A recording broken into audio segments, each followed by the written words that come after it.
everyone, I'm James and welcome to the second episode of the CIH podcast. We've got something really special for you today as we're going to look back in time to 2014 when 5 incredible housing legends got together to form Social Housing Under Threat, or SHOUT as it was more commonly known and indeed still is today.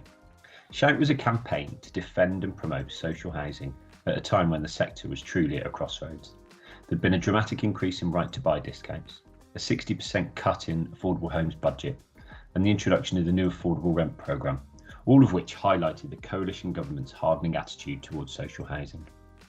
Aileen Evans, Alison Inman, Colin Wiles, Murtha and Martin Wheatley saw social rented housing as being the core of any sensible UK housing policy.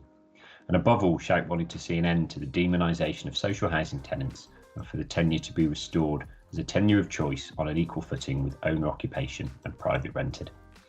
I sat down recently to bring the 5 back together to sit down and have a chat about the campaign in 2014, but also how relevant it is today, almost 8 years on, and whether there are any lessons we can learn from the campaign about social housing today. It was a really, really interesting, insightful conversation. As you know, some of the members of SHOUT can be quite outspoken at times, and we covered a lot of ground, and I found myself challenged 1 or 2 times. So it was a really entertaining thing to do, and I do hope you enjoy listening to it.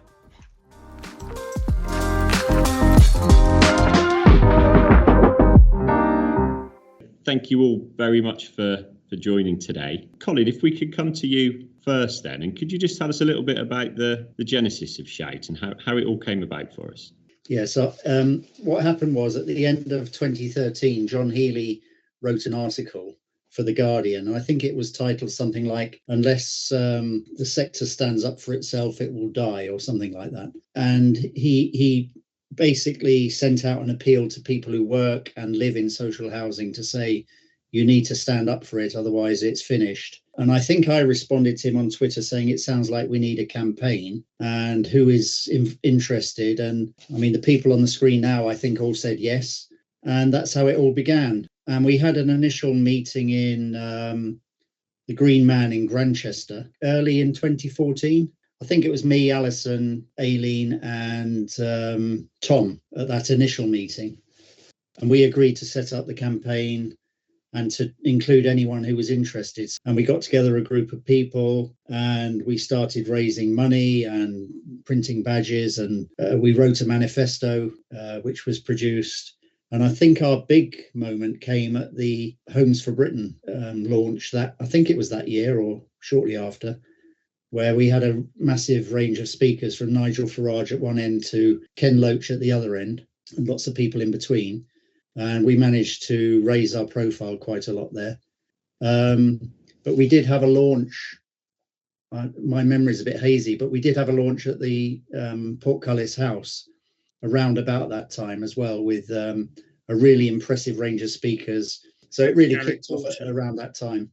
Aileen, did you guys know each other then before the campaign started? No, we didn't know one another at all. And I was a bit of a Twitter novice, but actually now Alison's one of my closest friends, and so it's those friendships that get made us. But no, I mean the campaign was entirely formed on Twitter. It probably wouldn't have happened without it, because we wouldn't have had the shared experience of commenting on the article.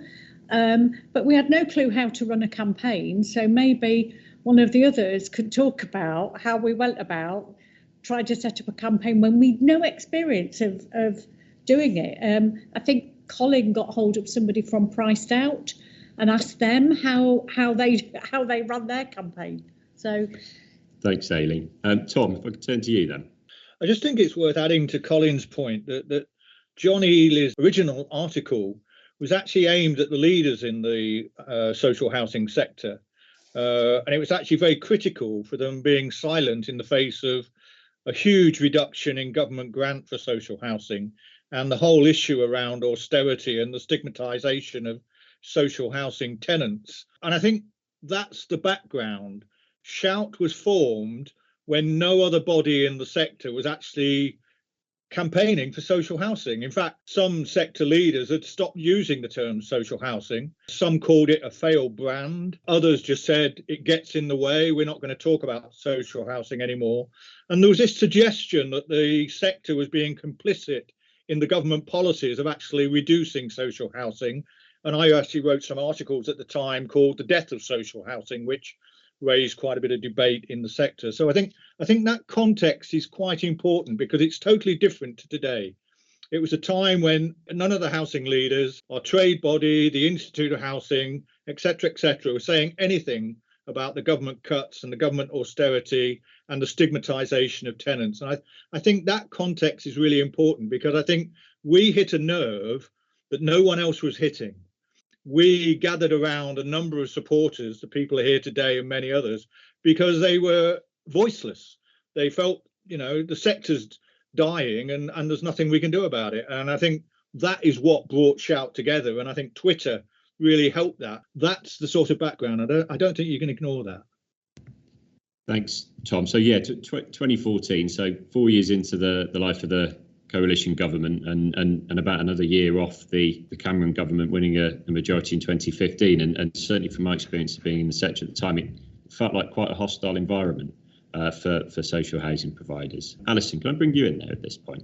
Yes, so a couple of things. One is just we must all remember back in the day when Twitter was a force for good and not the horribleness that it is today. And I think we were really lucky to sort of meet each other then. I also wanted to say something about networks because and a bit of a shout for CIH, I suppose. So I'd met Colin. Colin was chair of the Eastern Region board for CIH at the time. I was on the CIH board. I'd recently been chair of the National Federation of Almos, which is how I met Martin, when Martin was at the head of housing and planning at the Local Government Association.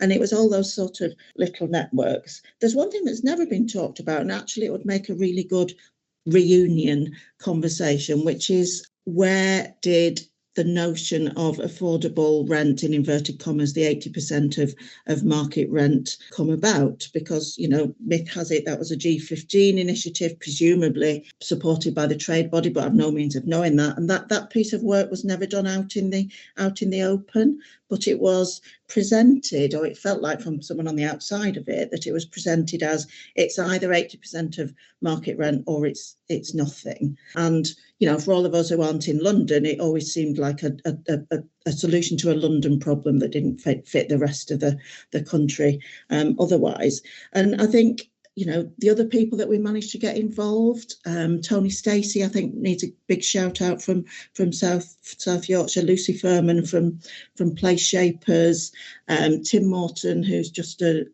amazing human being, Kate Murray, who's now at the Fabians. We had Rob Gershon, who we'd met in Twitter, who'd been campaigning around the bedroom tax.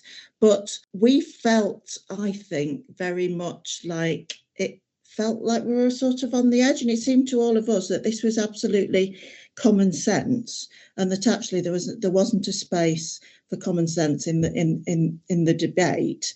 And I think, the Colin mentioned the launch we had, which was an orgy of bipartisanship to get Gary Porter, who was, I think, Conservative leader in the House of Lords, on a platform with John Healey and Emma Reynolds. And who else did we have? It was John Leach, I think, from the Lib Dems. We had a wonderful tenant called Camelia Borg from B3, who spoke about a tenant's perspective.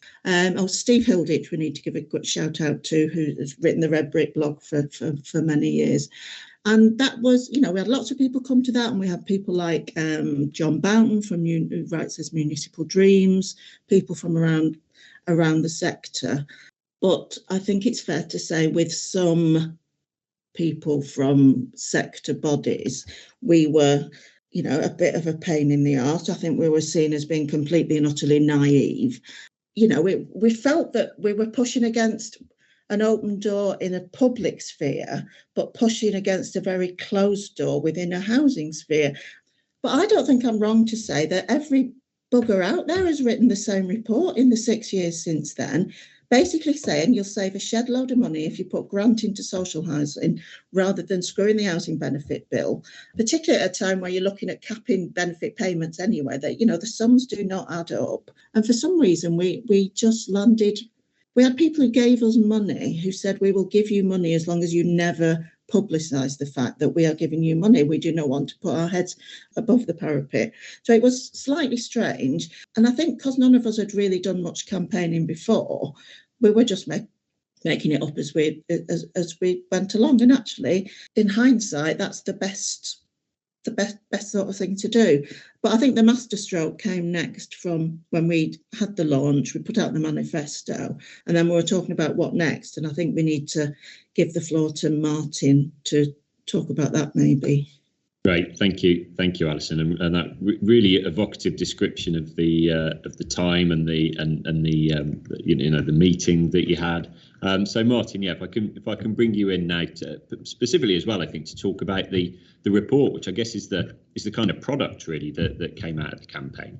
Yes, I'll do that, but I think first I wanted to go back to what you were saying, James, about the environment, the policy environment around the creation of Shout in 2014, because we'd had the affordable rent, the invention of affordable rent as a product, and we had the bedroom tax, which Alison mentioned. But at that time, there was a kind of web of people in and around the Conservative Party in particular, spearheaded by the Policy Exchange think tank, who were promoting a very deep and we would all say deeply misconceived challenge to traditional concepts around social housing. So, challenging the notion of homes for life, promoting the falsehood that social housing is subsidised, and promoting notions that a lot of people in social housing don't need it in some sense, whatever that means. So I think there was a real need to fight back, and to fight back both on the hearts and minds front. And I think Alison's description of the launch event is very much about hearts and minds, but also in the face of, I think, analytically very poor think tank work, but influential think tank work, to put something solid out there in an analytical sense to try and challenge some of these notions. And that was where the notion of doing a piece of serious economic analysis about value for the taxpayer came in. And I suppose my skill set from past work included commissioning that kind of work and project managing it. And we cobbled together the money to do it, and and we deliberately chose a commercial economics consultancy that spends most of its time advising rich people in the city how to get richer, so that we would have a piece of work done by somebody that was not part of the usual suspects, but would demonstrate that there's a solid value for money case for the traditional concept of social housing, which should be saleable right across the political spectrum, and if anything, ought to be more saleable on the political right with its traditional concerns of value for taxpayers than on the political left. So we got capital economics to do the analysis, and to have, and then we launched that report at another event, and again, shoestring event done at a community venue in Westminster, but with somebody who, as I say, makes his living normally advising rich people how to get even richer, saying that there's an unanswerable value for money case for social housing. So that, I think that was quite powerful, though I would say that it didn't appear to achieve immediate impact. And I think there's an important broader lesson from Shout about how policy change comes about in this country, that we lobbed that into the system, and the 2015 spending review, which followed on that, didn't appear to pay much attention to that analysis at all. But we had that, and as has been said already, then other people basically mimicked that piece of work. I think we had Shelter did it, the Richard Best Affordable Housing Commission did it. The other bit of policy influencing we did, which is perhaps less remembered than the Capital Economics report on the case for social housing, is that we got very involved in briefing parliamentarians on what became the 2016 Housing and Planning Act. And I think we did, the history of that is the Cameron government came in pumped full of nonsense, frankly, stimulated by policy exchange, incorporated very badly thought out policy concepts into an over hastily developed housing and planning bill. But we were able, and lots and lots of other people, including CIH, were busily briefing parliamentarians on this as well. But we were certainly, I think, an important part of a movement that, particularly in the House of Lords, succeeded in sort of tearing the guts out of this piece of legislation. The government, quite unusually for a recently elected government, they had to withdraw bits of the legislation on things like fixed-term tenancies and so-called pay-to-stay, charging higher rents to allegedly well-off tenants. And then other bits of it, though they passed into law, never got put into practice because the policy credibility of them had been shot to pieces in Parliament, even if they hadn't actually been voted down. So I think that probably that housing and planning bill was the high watermark of the sort of policy exchange concept of what should happen to social and affordable housing in this country. And while there wasn't a sudden reversal in policy towards something that all of us would agree with, and we're still nowhere near where we need to be, of course, in policy terms, it does mark, it was like the sort of moment at which what could have been the complete destruction of any sensible concept of social and affordable housing got obstructed. Martin, thank you. And I'll just bring Aileen in at this point. So in the context of, I think you've all set the context really well about the challenge that the sector was facing at the time. And it feels to me, looking back now, as though that the case for Shout was very, very clear.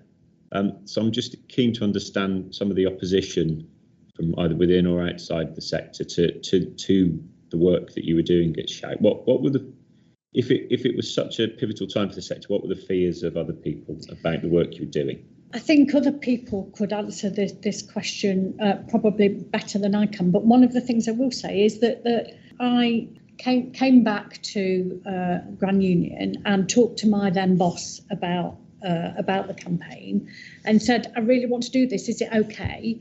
And he said, yeah, but Aileen, you'll never get social rent bill again. You'll never get. So I think there was kind of a feeling of, and I don't know that it was necessarily opposition.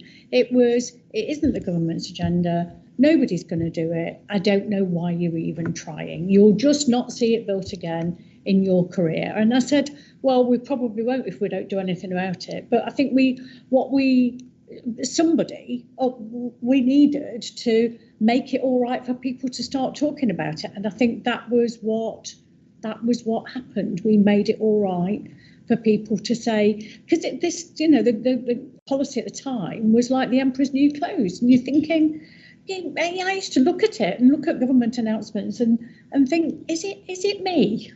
Am I not seeing something? But actually what opening those doors began to do was to get other people talking about it. But we did have, it's just not the government's agenda. You're not going to get it done from the trade body. I think there was an overwhelming feeling at times that the resistance to government was futile.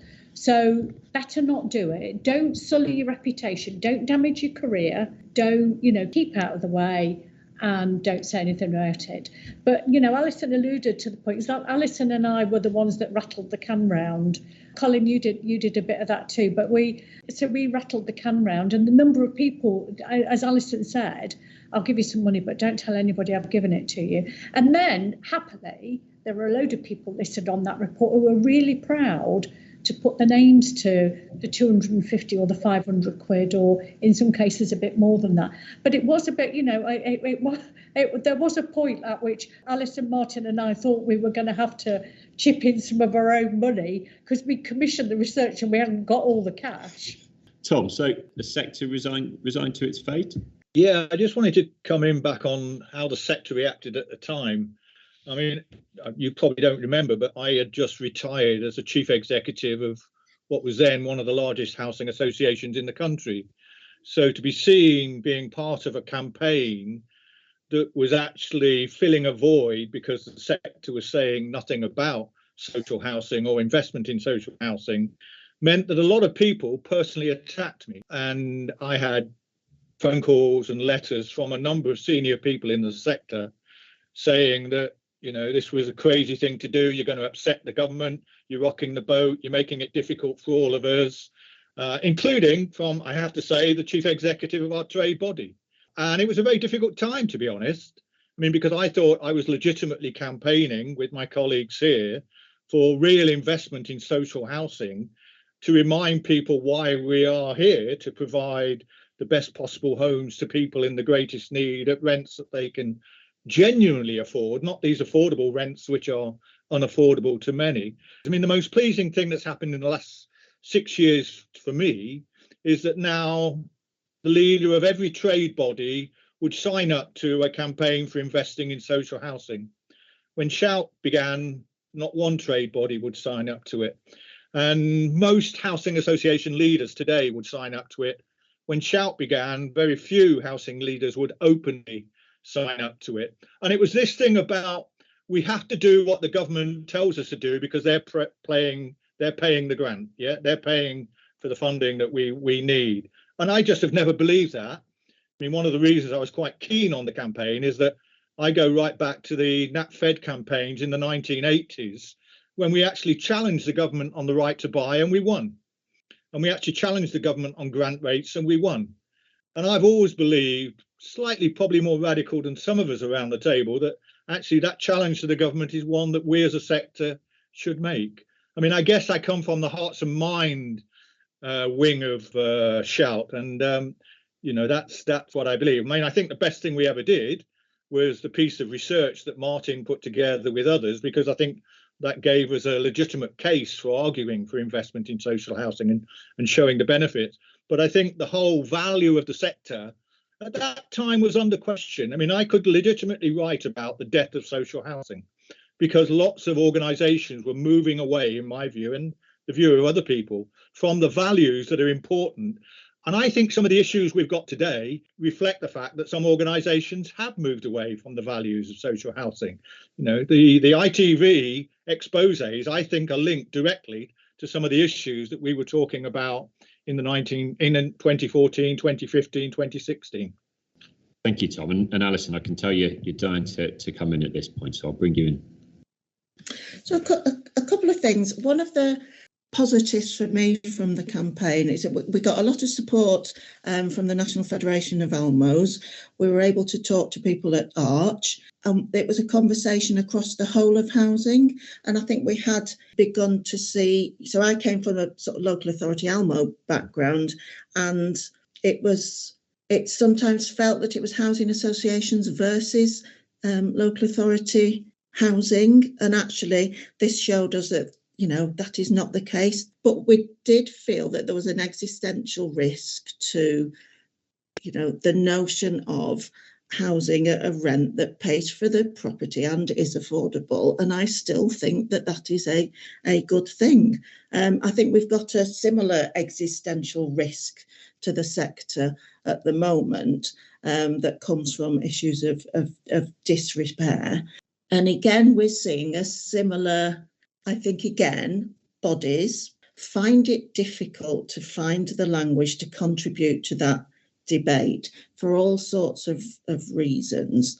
And I think it's sort of, that's what was the benefit of us just being few insurgents, outliers, mad people, you know, people on Twitter, whatever you call it, being able to say some of the stuff. So I am horrified, shamed and embarrassed at the things that, you know, we are relying on a 23-year-old man with a video phone to shine a light on the worst of social housing conditions at the moment.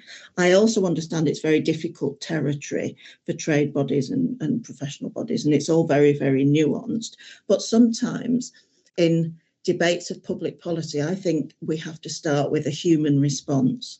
And I think that's where Shout sort of began, and then other things sort of came out of it. But I do remember talking at, so Martin, I think I got Labour Party conference from Shout. Martin took one for the team and spoke at Conservative Party conference on the work of Shout, and other people spoke at all of other places. We could get a platform anywhere except with CIH or the NHF. And actually that is, I've not really thought about it in those terms, but it's a bit odd, isn't it? You put me on the spot there, Alison. I'm going to bring Colin in at this point, just to pick up on some of the themes that Tom and Alison have touched on, really, which is this notion of social housing being under threat at the time, and keen to know whether you think we are in a similar moment now, whether the threats, whether those are internal or external, have gone, have dissipated, or in some senses are with us even more than they were before. So have you got any thoughts on that, Colin? Yeah, I mean, I think there is probably now there's more of an existential threat to social housing than at any time probably for the last 40 years or so, because the Daniel Hewitt reports have really uncovered some shocking things.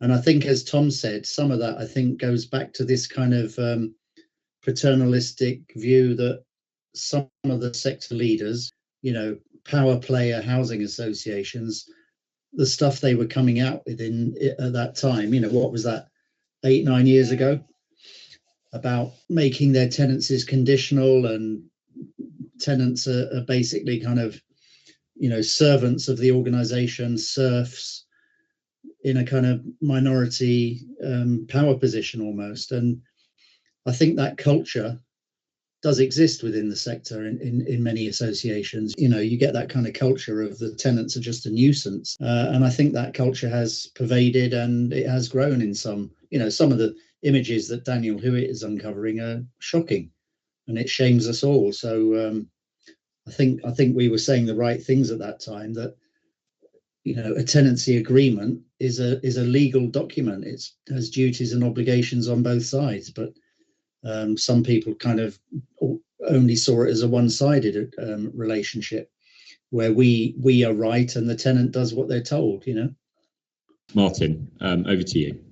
I just wanted to pick up on the importance of being cross-party, for all that some sector opponents wanted to frame us as a kind of retro left-wing group. We had good connections into all parties, and not least, I think though he was never officially a member of Shout, I think we should give a great shout out to Gary Porter, who before the Shout era and through the Shout era and subsequently has been a great champion in the Conservative Party for social housing. And actually being able to land a fringe slot at the Conservative Party conference in 2015 and it was packed out, there were people standing and people in the corridor outside. And there's something here, I think, about, we've spoken before about the sort of groupthink, or are you thinking what I'm thinking? Actually, there's a very broad coalition of people through the housing sector and through all parts of the political spectrum who were privately concerned that the direction of policy was completely wrong, but actually needed someone to embolden them. And that, it's not shocking to say that social housing is a good concept, and it's a good concept that is valid whatever you think about a range of other public policy issues.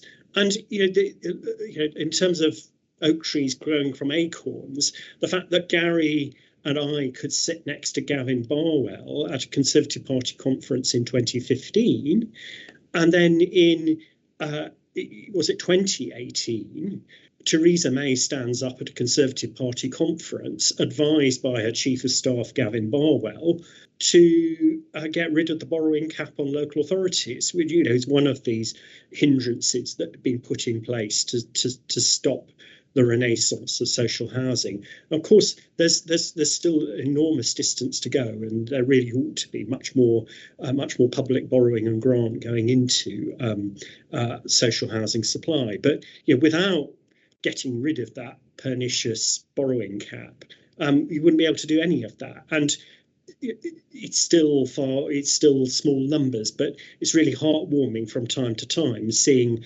council tweets about, and it may only be 20 houses here or there, but that councils are, again, as they did in the 50s and 60s and 70s, borrowing money and using it to create public assets that will endure in value. And some of that housing is really great stuff. I mean, it puts a lot of private sector development to shame. People are building to Parker Morris standards, even if they're not building to Parker Morris standards. It is a build quality that we don't see in the private sector or in the Section 106, a lot of the Section 106 stock that housing associations end up with. Thanks, Martin. And I'm going to start to draw things to a close now, although I could talk about this subject for hours and get the sense that you all could too. But I think for the benefit of our listeners, we'll have to keep it relatively short. So, Aileen, I mean, all of you have got a huge list of achievements throughout your career that you could look back on with pride. Where does Shank feature on that list for you? Oh God, it's. I think, with the possible exception of giving birth to my children, it's the best thing I ever did, because because I think it was for the first time I actually got some courage to say what I believed in and did something about it. And there were people, and actually it was a very supportive. And we kind of divided into roles as well quite easily. We kind of worked out what we were good at. I should give a shout out to Kim, who was my PA at the time, who kept us all organised and all on track and produced notes and was absolutely wonderful. And actually Creative Bridge, who produced the first and designed the first report for nothing. So we got a lot of help. We got a lot of help from people, but for the first time I was amongst a group of people who challenged me, but made me be brave, and I think I've continued to be brave since, and that's been, I felt like the formation of Shout has played a large part in me thinking, what the hell? I'm thinking it. I just might as well say it, and that was what Shout did. Can I also mention Shout brought about two of the best presidents that the CIH ever had. The two women sitting here today. I'm sure that Alison's career developed from Shout, and I'm sure that Eileen's career, which has gone on and on, developed from Shout. But to end on a positive, yes. James, one of the things that has been a joy and a source of learning and all sorts of things. I've made some incredible mates through this, who, and that will stay with me forever. I learned through being a magistrate that you have to sit in a retiring room for hours at a time with people that you have nothing in common with and share no views with. And I learned a lot doing that, because, just a disparate group of people coming together because they agree on one thing. I mean, one of the things we didn't was we deliberately left anything about right to buy out of the manifesto because we didn't agree on it. We had nuanced views across quite a broad policy space, but that was fine. And nowadays it's very much, if you look at some of the issues in politics and identity politics and all the rest of it at the moment, if you don't agree with everything I say, you are the devil. You are to be silenced and crushed. And I think just working together with people on one issue, it makes you realise that just for that one issue, that's enough to build relationships, and we can disagree on some other stuff. And also, if you spend time with people you don't agree with on everything, sometimes you change your mind, and that's great as well. So